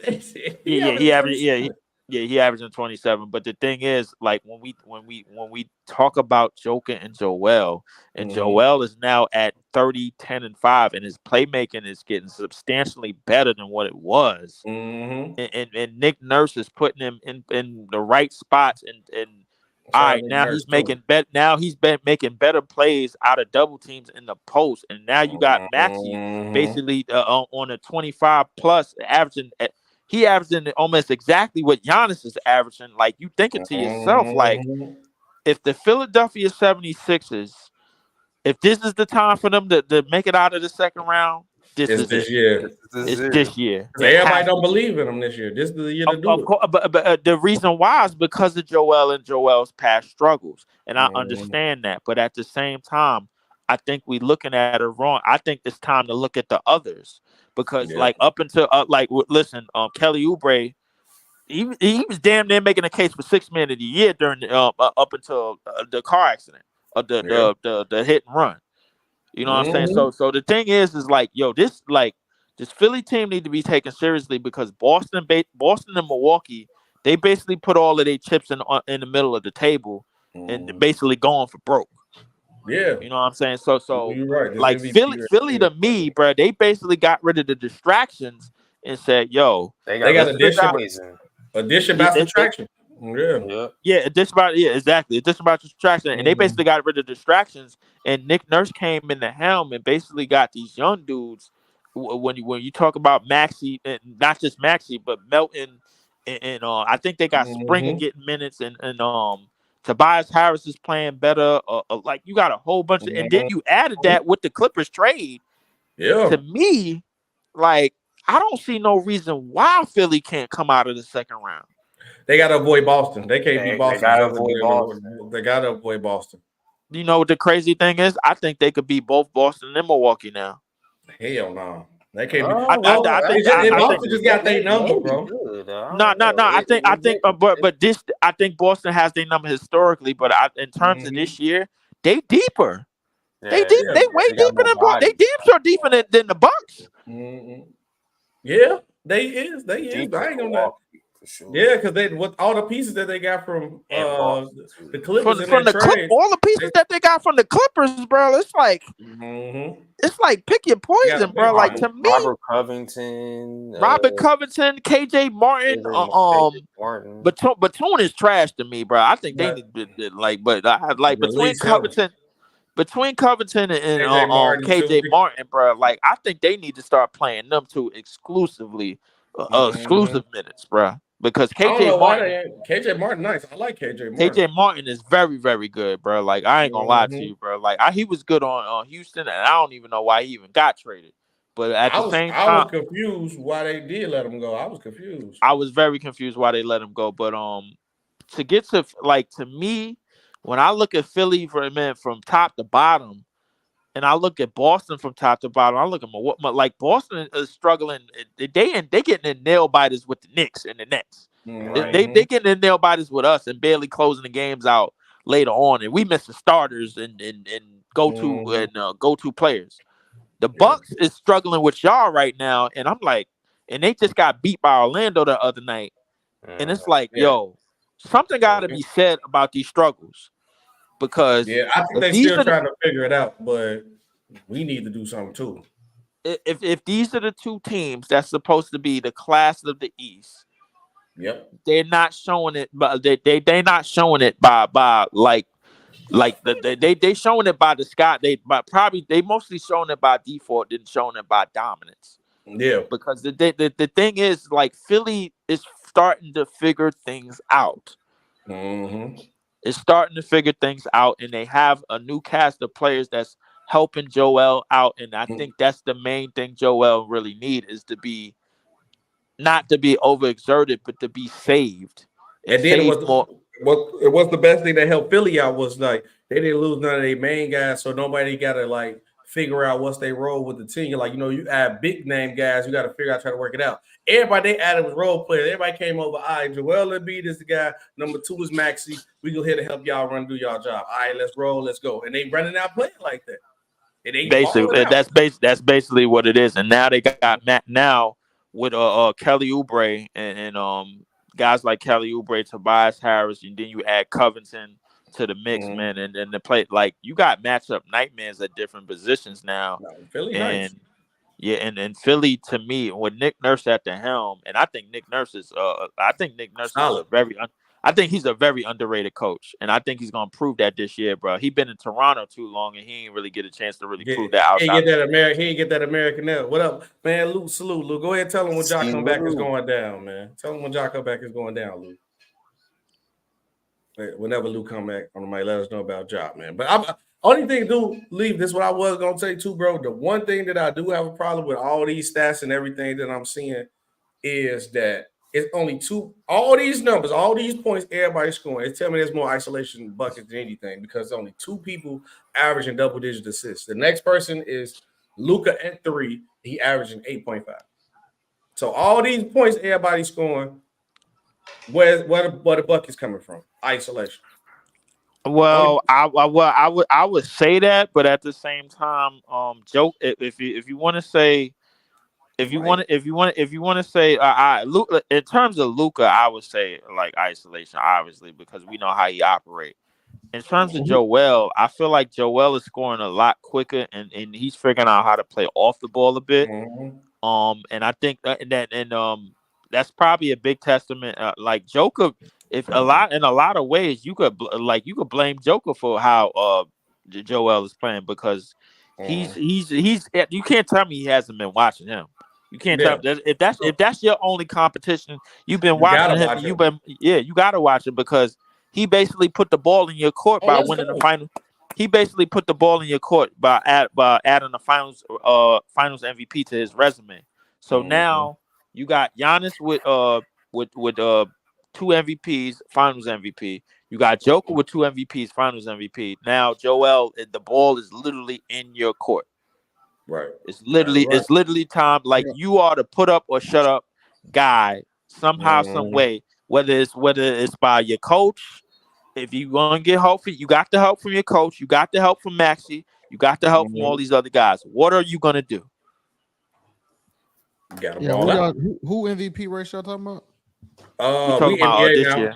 This season. If you want to say what your MVP is for NFL, you can say both. I want you to talk about how when Ja come back, the Grizzlies gonna turn back dominance when Ja come back. Ja finna tell the league up. Ja gonna mess around and get an All-Star when he come back. But I believe that. I believe that. He don't got it. Well, he don't got enough games for All NBA, bro. Like, no, that's All NBA. I'm talking about All-Star. All-Star. Yeah, he could get in an All-Star game. But I think Ja.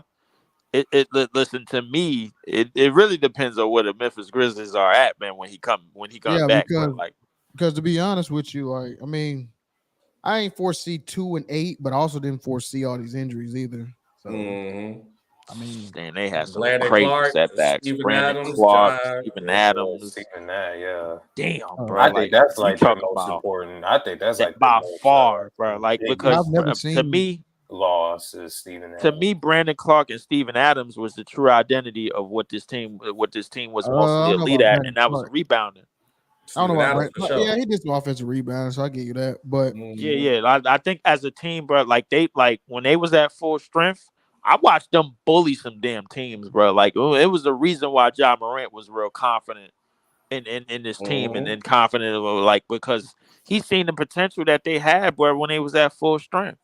Like Brandon Clark and Steven Adams, bro, they was basically a WWE tag team on the boards. That's what I'm saying. Like they're good in the West here. That was confidence in the team. You know what I'm saying? That was confidence in the team. Well, nobody go run Ja over with Steven Adams. Steven Adams was coming off his year and everything like that, and took the champs 6 games. They was confident. But Lou, we was talking about how serious we need to take the Minnesota Timberwolves and Anthony Edwards, bro. Like I wanted to. What y'all talking about? Yeah, we was talking about that for a little bit because I seen the game last night against the Warriors, bro. He does not look fazed by them niggas at all.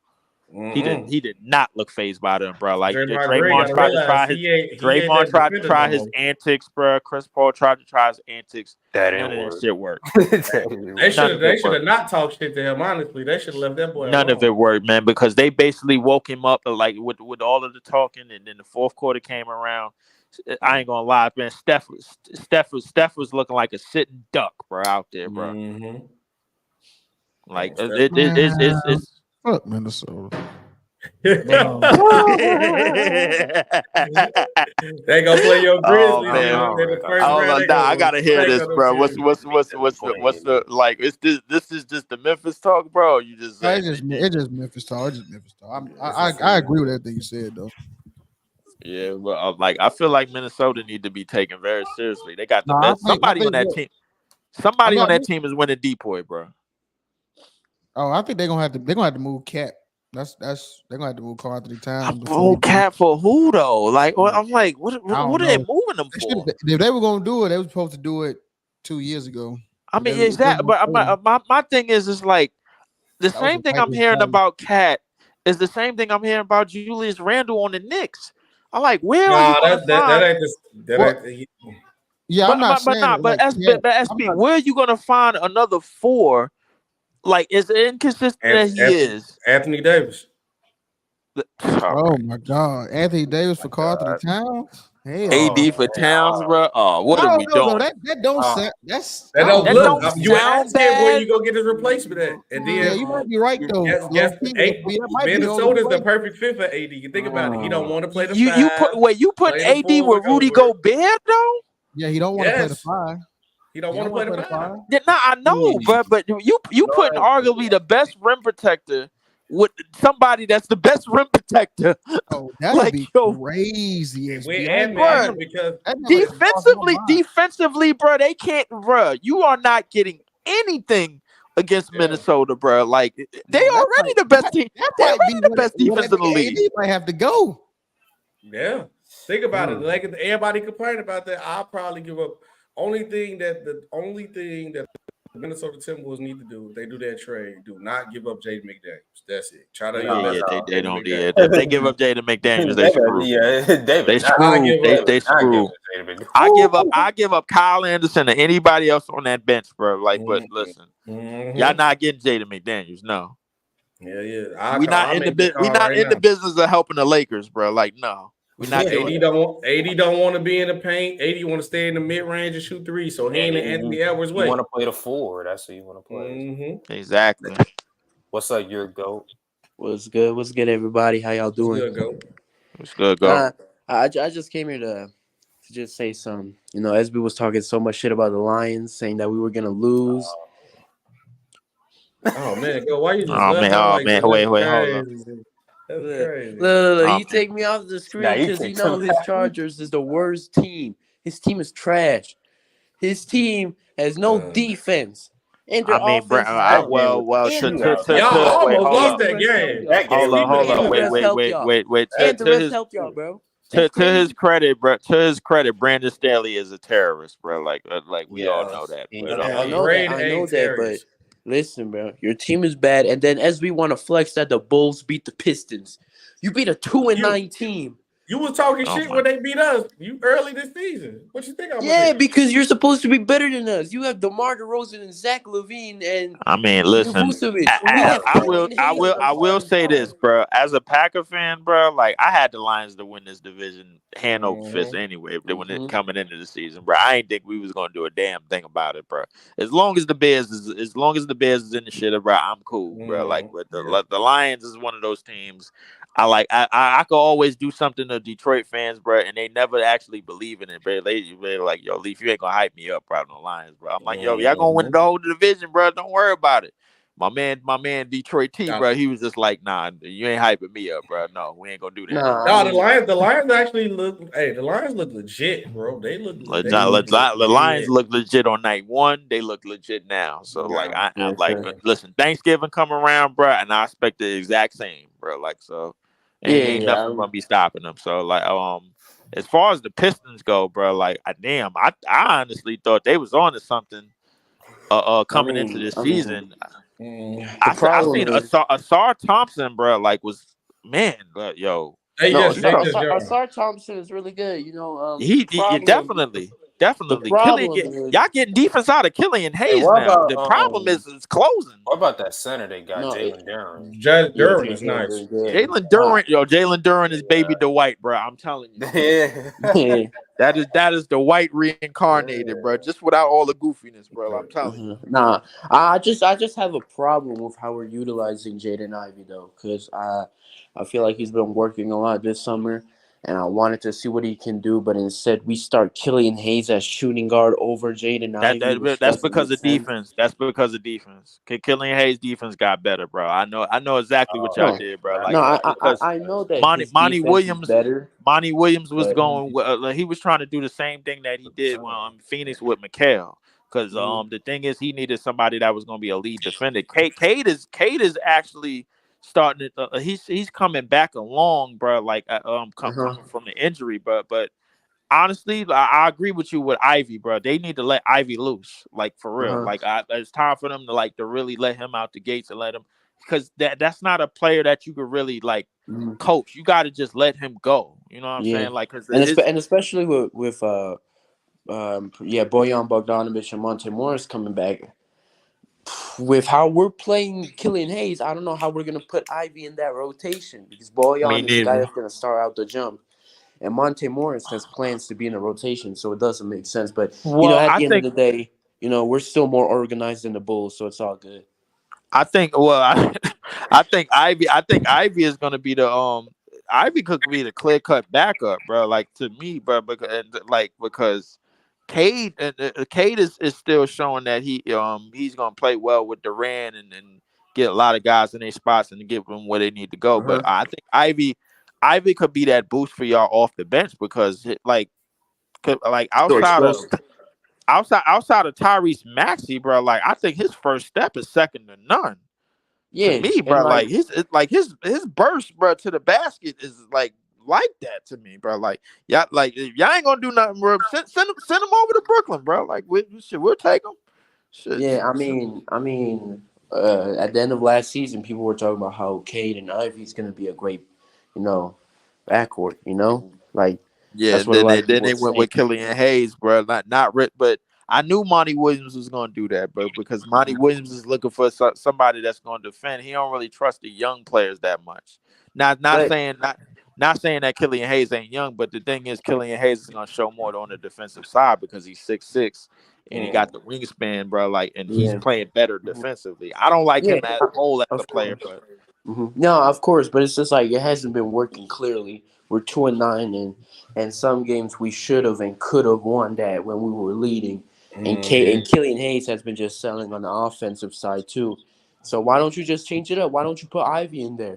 Give him minutes. I put it to you like this, bro. Listen, I feel like they got nothing to go for. Why wouldn't you play Ivy? He gotta play. I know. I put it to you like, they don't have nothing to go for. Man, they might as well just throw him out there, bro. Like, see what he got. But at the same time, but at the same time, bro, like, listen, I'll say this, bro. At least y'all don't have two different teams, bro. The Brooklyn Nets got two different teams. We got a team, bro, like this that's defensive, and we got a team that can put up a whole bunch of points and stay in the game. We just can't close shit. That's what it is, bro. I'm cool. Brooklyn, Cam Thomas and my fantasy team's going on, so I'm cool with y'all doing that.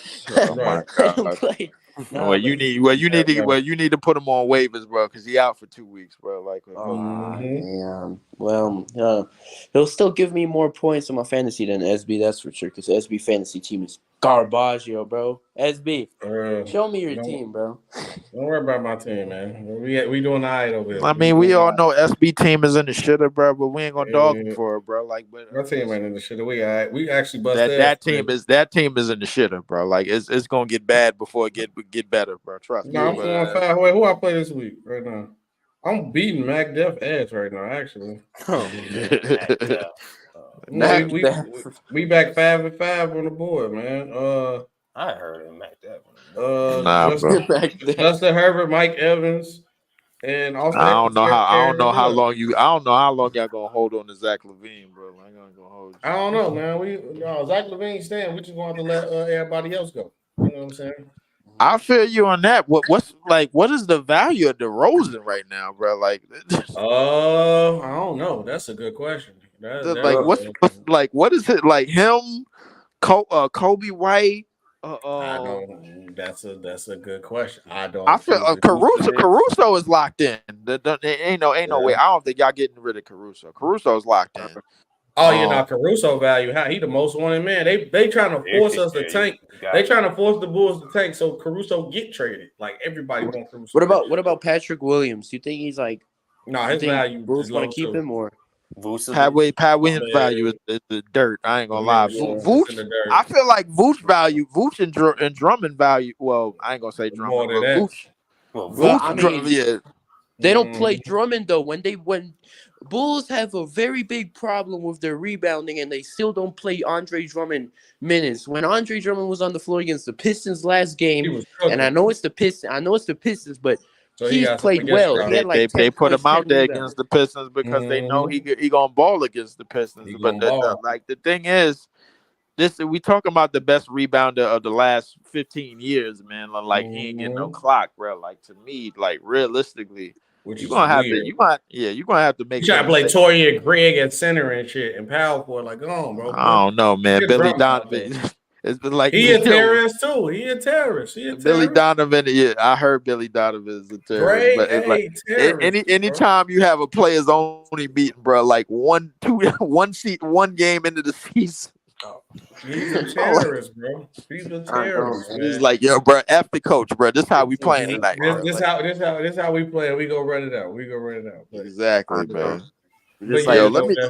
I gotta go do this C-Red PC, fellas. If we had more people, I would just kept y'all on because Goat was here and Goat could run a live. But we gonna Oh do. yeah, you bro. Oh yeah. Nah, I'm on my phone, Players bro. Talk. I'm on my phone. Why I'm not they in my keep house. giving y'all episodes, SB. bro? Like this shit is You a oh. hater. You I a know, bro. Like hater. no one cares about the Chicago Bulls. Like they're Hey, trash. just know. I think besides like 2 episodes this season, all our episodes did a K. So hey, look, man, somebody watching. Let's talk about Billy Donovan and Hey, how look. he needs to improve. That's You a hater. That's You a hater. that's a bull, bro. No, bro. There's more people asking about Pistons episodes than Bulls, bro. Nobody talk about those Pistons, man. Nobody want to talk about those trash Bulls. Or what about we talk about the Lions? How we beat y'all? No, we ain't talking about those Bob Lions, man. But get a stream. Yeah, W String, guys. W String. See y'all later, man. Salute. SB Talk Sports Real Takes on Facebook base till we on to the next one. Yeah. Oh, pull up loud tomorrow, man. Everybody be talking smack. So yeah, bring your best spoke for tomorrow. Make sure to clown the Chargers, guys. Make sure to clown them. No, don't do that.